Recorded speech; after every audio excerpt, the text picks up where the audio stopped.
You're listening to The Endless Party with your hosts, Megan Elijah Armstrong.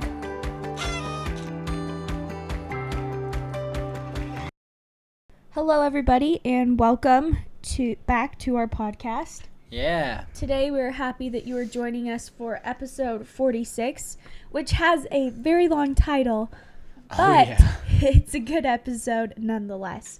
So, the title of this episode is Be a Positive Scripter, an Affirmer, an Influence for Good Party. Yeah. And this idea for this podcast was actually inspired by one of the books I've been reading that I mentioned in a prior podcast, and it was a book on body image. And the way that this podcast kind of came to be is that I just was so interested in the way that mothers can influence their daughters for good or for bad, you know, and how they feel about themselves and their bodies by the way that they speak about themselves. And so something that's so interesting about this principle, and that's important to remember, is this idea that, like, what do we reflect to others about themselves? For example, if I'm a mom and my daughters are constantly hearing me say things like, oh my goodness, do my arms look so fat in this picture? You know, should I eat this cookie? Do I look ugly? You know, if I'm saying these negative things about myself, what happens to the thought process of my daughters?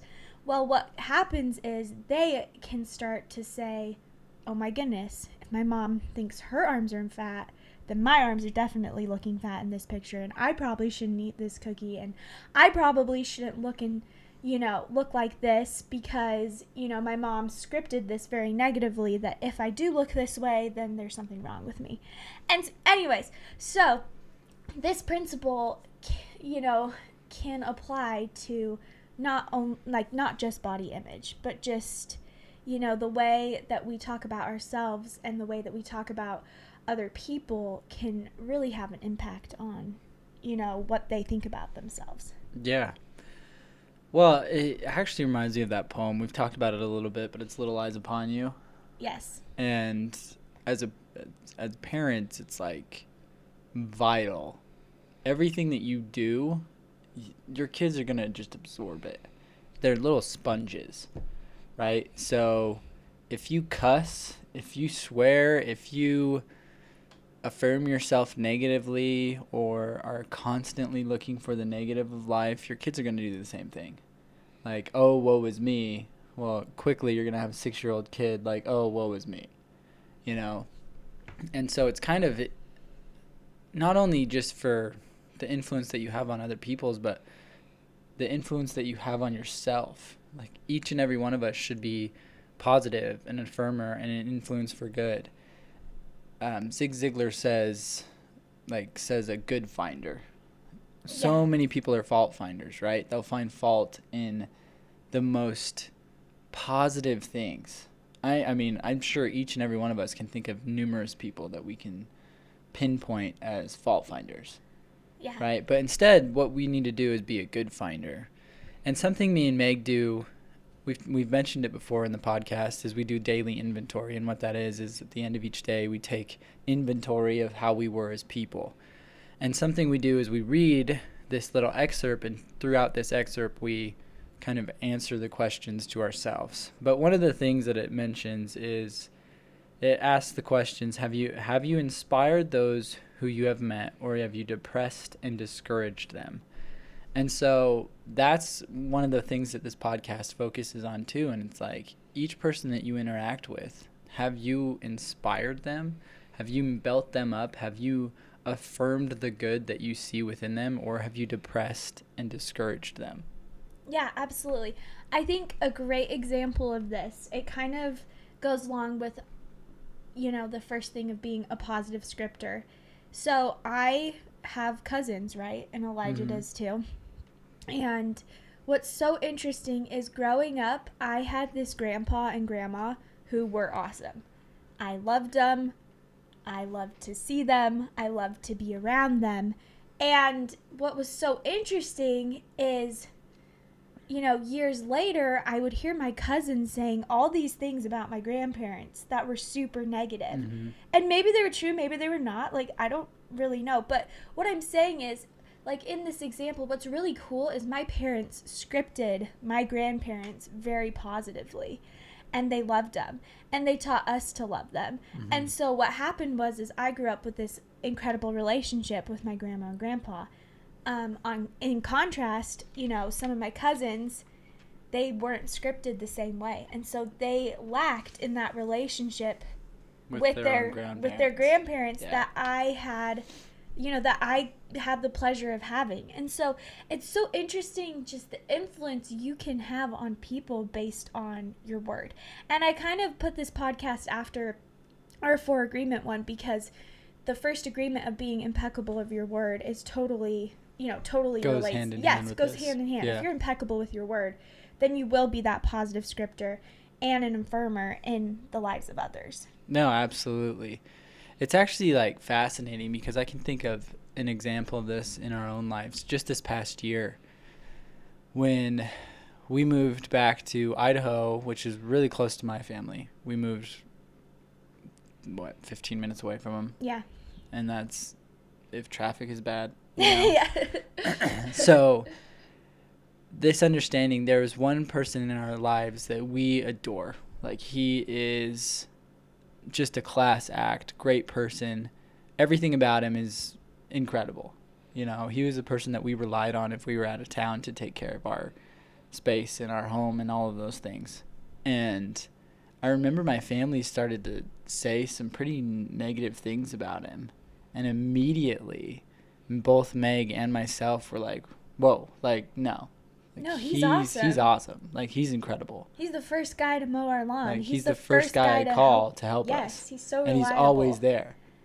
And ever since then, my entire family had this completely dynamic shift where they love the guy. Yes. They think he is so awesome. Yes. Every single one of them, too. And it was crazy because every single one of them had something negative to say. Jumping on this negative scripting bandwagon. Yeah, and what's crazy about it is I can't blame him because it's habit, right? Like, yes. It's so easy to get in that habit of fault finding and negativity. But once you break that habit, positivity and being a good finder is also a habit. Like, it becomes second nature, and that's exactly what happened with my family in this one instance. Absolutely.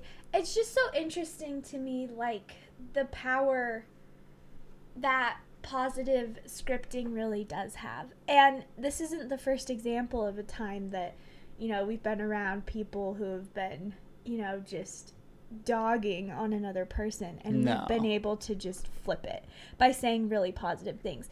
And it's not even like we're super obvious. No, sometimes we just don't even talk. Sometimes we don't even say anything, but other times we're like, actually, like, no, I love that dude, or I love that girl. And like, it's she's awesome. crazy how when you do this and stand up for those individuals, normally it never gets brought up again. Like, people don't really know what to do when you're it's like a deer in the headlights. They're kind like, of. What What the fudge just happened? Because human nature. You just got called out for being mean. That's what happened. And human nature is such that most of us are, like Elijah said, it's within our nature and our habit to just jump on this negative bandwagon. Why?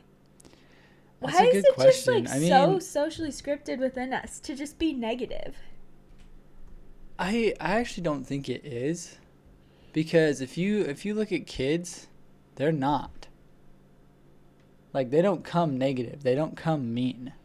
They don't even come saying mean things about other people. No, they're curious. They're nice. They're love friendly. everybody. They're brutally honest. Yes. Right? But they truly do love everybody. Oh my goodness. So my sister, Molly, she's 7.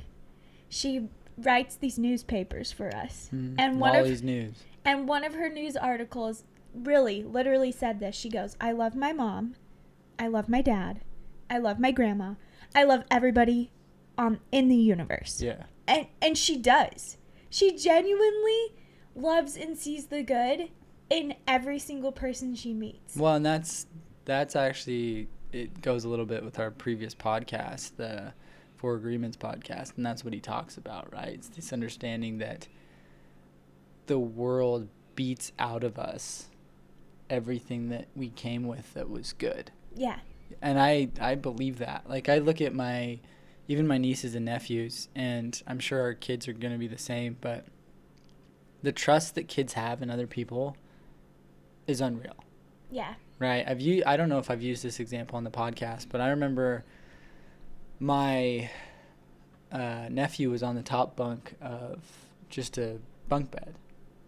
And he just like, yeah, I'm nowhere near him, right? And he yells, he's like, catch me. And then he just leaps off, right? And he's like 2. And like, I had to like sprint over and catch him. But then he was like, thanks. And then he just ran off. And like, he had full faith, full trust that I was going to catch him, even though I wasn't even near him, right? And it's like, yeah, I'm his uncle, and I've developed that trust with him because we have a good relationship, because I've played with him and stuff. But it's not like he just had it, right? Yes. Like, and your siblings are the same. Yes, my siblings you know, and so I look at it that way. They trust. They have this undying faith. They have this undying love. They are always for positive. Everybody in the universe. Well, I mean, crazy. I even look back to when we babysat him this past summer in July, and it started monsooning in Arizona, and it was a blast. Like, we went swimming again for at least another hour until it started hailing on us. Yeah. And they had a blast, and it was cold for those little Arizona bodies, you know. But it's like, they didn't care. They found the good in it. It's like, man, we can party and swim. And actually, that was the one thing. I think it might have been you that even said it. It was like, dude, the slide works now. Oh, yeah. Right? Because their slide doesn't have water going to it usually. Yeah. But, like, with the rain, all the water worked, and everybody started going down the slide. It was so And so fun. it's like they found the silver lining. And so by being that for other people, like, they quickly break the habit of being a fault finder. Yeah, that's so cool. I think the next thing I kind of wanted you to share was the principle you talked to me about, how if you're scripted or if someone says something negative to you one time. Oh, yeah. So I need to look up the exact science behind this, but I heard this ages ago, and it's this understanding that if somebody gives you something negative about you, some cruel or malicious comment, if you will, it takes 16 times of the opposite, so 16 times of a positive, affirming comment to counteract that one negative comment. So, for example, if somebody said something just crazy, like, let's say somebody's like, you have stupid hair. Right. Okay. Well, you have to then affirm to yourself a minimum of 16 times to counteract that one negative comment. And I would highly recommend that you do, because it is a powerful tool. And if you don't, all of a sudden, like, your image of yourself will deteriorate rather quickly, because people are pretty ruthless. Yeah. And people are in that negative mindset to the point where they don't even understand how negative and cruel they actually are being. Yes. There was a week, actually, this pregnancy, where I just started to look more pregnant. It's not a bad thing, you know. Now, I'm fine with it because I've, worked on myself a little bit more. But there was this week where it was just everyone and their dog was just like, you look huge. You look You've big. retained You look water. so pregnant. Like, you're getting puffy. All of these things that, like, just were don't not need to be said. I mean, like, it's just obvious, okay? I'm pregnant with twins. I'm in the 3rd trimester. I hope I look pregnant. I should. But it was really hard for me to hear, just because, I don't know, it just was. And so I just Elijah's been really good at it. He's really helped to just kind of build me up every day. And also I've been trying to be really kind to myself as I work through all of those comments. I think that's just, like, kind of a good example of, because everyone was saying, like, it wasn't like, oh, you look glowing and pregnant. It was kind of like a negative, like, yeah, you look pregnant. Like, yeah. you're and like it did last, like, at least a couple weeks here and there. But then there are some of those, great people that are just lovely. I was going to say, but in contrast, so you can be that person who tells other people the obvious and says, wow, you're retaining water and you look really big and pregnant. It's like, well, no, duh, I'm pregnant with twins. I hope like, so. That's how it's going to look.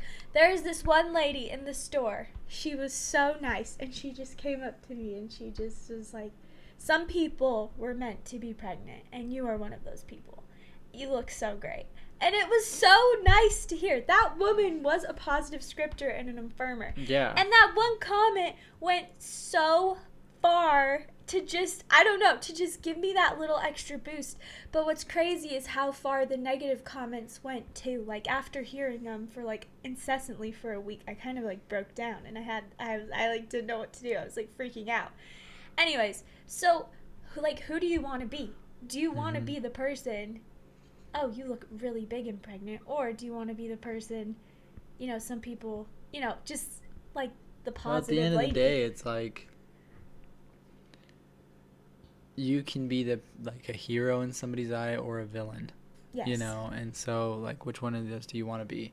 And I will actually just mention this really fast, this understanding that you are somebody's hero, like one person's hero, at least one person's hero, maybe more than one. And with that understanding, you have more of an impact on people than you even can comprehend. Yes. Like, than you even realize, whether it's siblings, cousins, family members, friends, or maybe you're an influencer, whatever it is, like, somebody views you as their hero. And so with that responsibility and with that understanding, you can have such an impact on them that is ultimately going to determine who they end up wanting to be. And that's really the premise behind this. And it's like, be a good finder, be an influence for good, build them up, and let them follow your example of being that. Yeah, that's beautiful. Well, I think that's everything I wanted to cover today. Yeah, no, I agree. I think this podcast episode has been great. So, thank you for listening. Thank you for listening and being here. We appreciate all of your support. Seriously, each one of you. Yeah. Also, I haven't said this in a while. We are on Pinterest and Instagram. Yeah. So, if you want to follow our accounts just for updates of when, I mean, we post Monday, Thursday, but same as our podcast. But if you want to join us on those platforms too, we would love to have you there. I will also say this, like, reach out to us, ask us questions. Is there anything that you want us to elaborate on? Suggestions. Or things that you want us to talk about on, even though if they're books or recommendations, whatever it is, we'd love to hear from you. So thank you again, and we'll see you next time. Okay. Bye, everybody. Bye. You've been listening to The Endless Party. Please feel free to join us over at our website, theendlessparty.com, for more of our content. Also, we would love to hear from you. Leave some comments and let us know what you're interested in us talking about. Seriously, like, subscribe, leave a 5-star rating, whatever it is the platform says to do, so that we can keep partying together.